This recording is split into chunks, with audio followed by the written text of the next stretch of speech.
Hello friends, चलिए आज के सेशन को स्टार्ट करते हैं। जो आज का हमारा फर्स्ट क्वेश्चन है, क्या इसमें बात करी जा रही है the vitamin that help in the blood clotting. अब बात करूँ ब्लड क्लॉटिंग में कौन सा जो विटामिन है वो हेल्प करता है। ठीक है, तो सबसे पहले ऑप्शन जहाँ पे दिए गए हैं vitamin C, vitamin D, vitamin E and vitamin K. जो आपका विटामिन की बात करूं, सारी विटामिन हम जहां पे कवर करते हुए आगे बढ़ जाएंगे। सबसे पहले बात करूं जो विटामिन ए है। ठीक है, जो विटामिन ए हो जाती है उसका केमिकल नेम क्या हो जाता है, रेटिनोल हो जाता है। ठीक है, तो जब विटामिन ए की डेफिशिएंसी की वजह से होता क्या है, नाइट ब्लाइंडनेस होता है। ठीक है, उसके बाद आ जाता है नेक्स्ट विटामिन B1। ठीक है, विटामिन B1 का केमिकल नेम है थायामीन और इसकी डेफिशिएंसी की वजह से होता है फ्रेंड्स बेरी। इसे भी आप याद रख सकते हो और कंटिन्यू लिख सकते हो। उसके बाद नेक्स्ट आ जाता है फ्रेंड्स विटामिन B2। इसका केमिकल नेम होता है राइबोफ्लेविन। ठीक है, राइबोफ्लेविन इसका केमिकल नेम होता है। ठीक है, और क्या नेम होता है इसका, राइबोफ्लेविन। और इसकी वजह से, इसकी डेफिशिएंसी से कौन सी डिजीज कॉज होती है, चाइलोसिस। ठीक है, तो उसके बाद चलिए नेक्स्ट की बात करें विटामिन B5। विटामिन B5 क्या हो जाता है, नायासिन हो जाता है। ठीक है, विटामिन B5 का नायासिन नेम हो जाता है जिसकी वजह से जो पैलेग्रा हो जाता है। ठीक है, और विटामिन जो B12 हो जाता है उस को केमिकल नेम उसका क्या हो जाता है, साइनोकोबाल एमीन हो जाता है। ठीक है, और इसकी वजह से क्या होता है, विटामिन B12 की वजह से एमीनिया हो जाता है। ठीक है, सॉरी एनीमिया हो जाता है। ठीक है, एनीमिया इसकी वजह से हो जाता है। अब नेक्स्ट बात करूँ जो विटामिन सी है, विटामिन सी का केमिकल नेम क्या हो जाता है, विटामिन सी का फ्रेंड्स केमिकल नेम है एस्कॉर्बिक एसिड। ठीक है, विटामिन सी का केमिकल नेम क्या हो जाता है फ्रेंड्स, एस्कॉर्बिक एसिड इसका केमिकल नेम हो जाता है। Ascorbic acid is the chemical name of vitamin C. ठीक है, और विटामिन सी की वजह से कौन सी डेफिशिएंसी होती है, कौन सी इसकी वजह से डिजीज होती है, स्कर्वी। स्कर्वी किसकी वजह से होती है, विटामिन सी की वजह से होती है। अब आ जाता है फ्रेंड्स विटामिन डी की बात करूं, जो विटामिन डी होता है, विटामिन डी का केमिकल नेम क्या आ जाता है, कैल्सीफिरोल आ जाता है। ठीक है, विटामिन डी का केमिकल नेम क्या आ जाता है, कैल्सीफिरोल आ जाता है। और विटामिन डी की कमी की वजह से क्या होता है फ्रेंड्स, रिकेट्स होती हैं। ठीक है, रिकेट्स होता है, इसकी डेफिशिएंसी की वजह से रिकेट्स हो जाती हैं। तो अब चलिए नेक्स्ट बात करूं, विटामिन ई आ जाता है। ठीक है, तो विटामिन जो ई हो जाता है उसका केमिकल नेम क्या हो जाता है, टॉकोफिरोल हो जाता है। ठीक है, विटामिन ई का केमिकल नेम क्या हो जाता है, टॉकोफिरोल हो जाता है। और इसकी वजह से क्या होता है, स्टेरिलिटी यानी कि जो इसकी जो नॉर्मल रिप्रोडक्शन होता है। ठीक है, नॉर्मल रिप्रोडक्शन रिमूव, जिसमें स्कार होता है, रिंकल्स होते हैं, इसी तरह जो स्टेरिलिटी पे विटामिन ई का ही जो इफेक्ट रहता है। ठीक है, उसके बाद आ जाता है जो विटामिन के हो गया, इसका केमिकल नेम क्या होता है, फाइलोक्विनोन। ठीक है, इसका केमिकल नेम क्या हो जाता है, फाइलोक्विनोन इसका नेम हो जाता है। और ये किसके लिए यूज होता है, जो नॉर्मल क्लॉटिंग होती है ब्लड की। ठीक है, नॉर्मल क्लॉटिंग होती है ब्लड की विटामिन के, और अगर इसकी डेफिशिएंसी हो जाए, इसकी डेफिशिएंसी की वजह से कौन सी डिजीज काज होती है, हेमोफीलिया। ठीक है, हेमोफीलिया इसकी डिजीज की वजह से काज होती है। और विटामिन सी की बात करूं, इसकी क्या प्रॉपर्टी रहती है, जिसमें जो हमारे टीथ होते हैं, गम्स होते हैं, वो क्या होना स्टार्ट हो जाते हैं, डिस्ट्रॉय होना स्टार्ट हो जाते हैं। और विटामिन डी में क्या रहता है, जो बोन्स होते हैं और जो हमारा लीवर होता है, जहां पे भी जो नॉर्मल ग्रोथ उसकी रहती है। तो ऑप्शन नंबर के इस क्वेश्चन का राइट आंसर, विटामिन के इस क्वेश्चन का राइट आंसर आपका हो जाता है। यानी कि जो विटामिन हेल्प इन क्लॉटिंग करती है, सारी विटामिन के बारे में मैंने आपको डिटेल में बता दिया।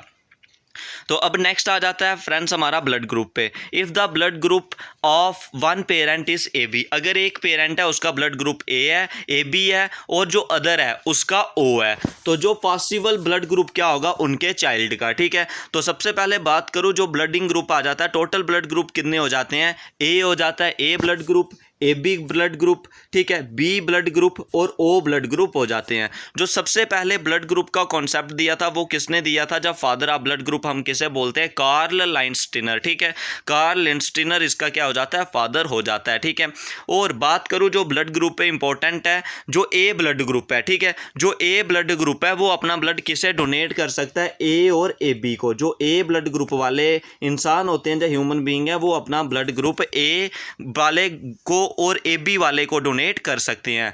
और जो बी ब्लड ग्रुप वाले होते हैं वो किसको दे सकते हैं, बी को और ए बी को सब दे सकते हैं, ठीक है। ए क्या हो जाता है, यूनिवर्सल रिसिपेंट हो जाता है। और जिसका ब्लड ग्रुप ए बी हो जाता है वो भी किसको डोनेट कर सकता है, ब्लड ग्रुप ए बी वाले को अपना ब्लड डोनेट कर सकता है। और जो ए ओ वाला होता है, ओ वाला जिसका ब्लड ग्रुप होता है वो सबको डोनेट कर सकता है, ठीक है।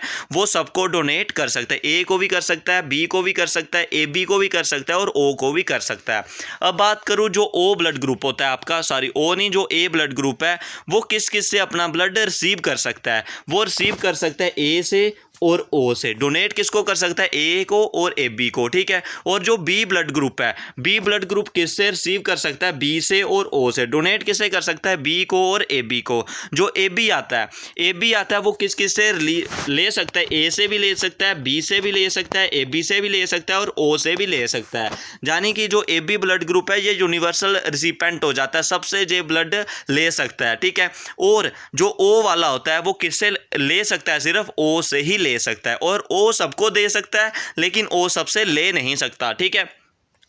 तो इधर आपने बताना है, आप पे क्या बात करी जा रही है, अगर ब्लड ग्रुप पेरेंट का ए बी है और ए का ओ है तो उनके चाइल्ड का पॉसिबल ब्लड ग्रुप क्या हो जाएगा, उनका क्या हो जाएगा, ए और बी। ए और बी में से उनका सही जो ऑप्शन रहेगा, ऑप्शन नंबर ए इस क्वेश्चन का राइट आंसर रहता है, ठीक है। तो ब्लड में भी जो क्या रहते हैं, एंटीजन फाउंड होते हैं आरबीसी में, ठीक है। इसी तरह जो रहता है, जो वर्ल्ड पॉपुलेशन है RH पास से, चलिए ऐसे लीव करिए। How many bones are there in the human body, human body में टोटल नंबर ऑफ बोन्स कितनी है, जो तो सबको पता है 206 टोटल नंबर ऑफ जो बोन्स है ह्यूमन बॉडी में। ऑप्शन नंबर ए सी इस क्वेश्चन का जो राइट आंसर हो जाता है, ठीक है। तो चलिए नेक्स्ट क्वेश्चन आपने बताना है, the concentration of which of the following diseases is anaemia. किसकी कंसंट्रेशन की वजह से क्या होता है, हमें किसकी कंसंट्रेशन कम होने की वजह से हमें अनीमिया हो जाता है, अनीमिया डिजीज़। तो मैंने पहले भी बात की, जो आपको अनीमिया डिजीज़ है, तो अनीमिया डिजीज़ होता क्या है, जो विटामिन B12 यानी कि साइनोकोबालामीन रहता है इसका, तो किसकी वजह से जो अनीमिया होता है, यानी कि ब्लड में जो कमी आ जाती है वो आपका क्या हो जाता है, जिसमें जो RBC आपका जो फॉर्मेशन होती है वो सही तरह की नहीं हो पाती। तो इसका क्या हो जाएगा, आपका जो ऑप्शन नंबर इसका सही रहेगा ए रहेगा, यानी कि हेमोग्लोबिन, जिसमें क्या होता है, हेमोग्लोबिन की कंसंट्रेशन बॉडी में कम हो जाती है और उसकी वजह से फिर हमें हेमोग्लोबिन की वजह से क्या हो जाता है, अनीमिया हो जाता है, ठीक है। तो नेक्स्ट आ जाता है friends, which of the following disease usually spread through air. Air की वजह से कौन सी जो डिजीज़ है वो स्प्रेड होती है, ठीक है। प्लेग, टाइफाइड, ट्यूबरक्लोसिस या कॉलरा। तो इस क्वेश्चन का आपने सही आंसर बताना है, जो डिजीज़ है कौन सी स्प्रेड होती है थ्रू एयर के माध्यम से। एयर के माध्यम से आपने बताना है कौन सी डिजीज़ जो स्प्रेड होती है, वो होती है फ्रेंड्स आपका क्या हो जाएगा, ऑप्शन नंबर सी हो जाता है, जो ट्यूबरक्लोसिस हो जाता है, ठीक है। तो जो ट्यूबरक्लोसिस है तो इसे जो फर्स्ट टाइम डेवलप किया गया था एल्बर्ट कैलामिटी ने और कैमिन ग्यूरिन ने, ठीक है। तो इसका आप याद रख सकते हो 1906 में, ठीक है। तो चलिए नेक्स्ट क्वेश्चन की तरफ बढ़ जाते हैं। नेक्स्ट क्वेश्चन आ जाएगा जो हमारा, cereals are a rich source of. जो सीरियल्स होते हैं वो किसका रिच सोर्स है, यानी कि जो दाने होते हैं वो किसका रिच सोर्स है, स्टार्च, ग्लूकोज, फ्रुक्टोज या माल्टोस। इस क्वेश्चन का आपका सही आंसर हो जाता है, ऑप्शन नंबर है वो रिच सोर्स है स्टार्च का, ग्लूकोज का, ठीक है। स्टार्च जिसका ऑप्शन नंबर ए राइट आंसर हो जाएगा। उसके बाद आता है जो नेक्स्ट क्वेश्चन है आपका, स्मॉल पॉक्स। जो स्मॉल पॉक्स है वो किसकी वजह से होता है, रूबेला वायरस, वेरियोला वायरस, बेरिसिला या माइक्सो वायरस। तो आपने बताना है कौन सा जो स्मॉल पॉक्स है, स्मॉल पॉक्स किसकी वजह से होता है, ठीक है। स्मॉल पॉक्स होता है फ्रेंड्स आपका ऑप्शन नंबर क्या हो जाएगा, बी, यानी कि बेरियोला वायरस इस क्वेश्चन का राइट आंसर हो जाता है। जो स्मॉल पॉक्स है इसकी जो वैक्सीन है वो कौन सी हो जाती है, एडवर्ड जेनर ने फर्स्ट टाइम डेवलप करी थी, जो इंग्लैंड के रहने वाले थे 1796 में, ठीक है। तो चलिए नेक्स्ट की बात करें, रेस्पायरेशन प्रोसेस रिक्वायर। जो रेस्पायरेशन है उस प्रोसेस में क्या चाहिए, हीट, वाटर, ऑक्सीजन या सनलाइट। तो इसका आंसर आपका जो सही रहेगा ऑप्शन नंबर सी, रेस्पायरेशन में जो ऑक्सीजन है वो मस्ट चाहिए, इनहेल और एक्सहेल। उधर क्या करना होता है, इनहेल ऑक्सीजन और कार्बन डाइऑक्साइड एक्सहेल करते हैं। रेस्पिरेशन के प्रोसेस में जो ऑक्सीजन है वो इंपॉर्टेंट रहता है, ठीक है। तो vitamin require cobalt for its activity, वो कौन सा विटामिन है जिसमें जो कोबाल्ट चाहिए उसकी एक्टिविटी के लिए? Vitamin B12, vitamin D, vitamin B2 या vitamin A?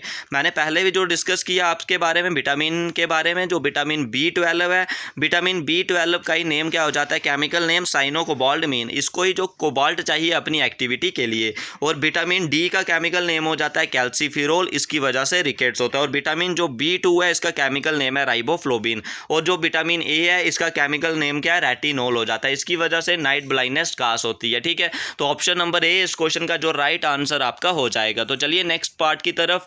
Which one of the following is also called the owner plant of the cell, इनमें से आपने बताना है owner plant of the cell हमें किससे बोलते हैं? गोल्गी बॉडीज को, माइटोकॉन्ड्रिया, राइबोसोम्स या लाइबोसोम्स? बताइए, इसका जो भी आपका आंसर रहेगा वो आपने जल्दी से बताना है। इस क्वेश्चन का जो आपका आंसर रहेगा तो ऑप्शन नंबर इस क्वेश्चन का बी हो जाता है। जो माइटोकॉन्ड्रिया होता है उसे हम क्या बोलते हैं, owner plant of the cell बोलते हैं। तो नेक्स्ट क्वेश्चन आ जाता है फ्रेंड्स, इंपॉर्टेंट क्वेश्चन है, but is the chemical name of the vinegar? Vinegar का आपने केमिकल नेम बताना है, सिट्रिक, एसिटिक, पायरुविक या मैलिक एसिड? तो इस क्वेश्चन का जो आप आंसर बताओगे, इस क्वेश्चन का जो सही आंसर रहेगा ऑप्शन नंबर बी, यानी कि एसिटिक एसिड इस क्वेश्चन का राइट आंसर रहता है।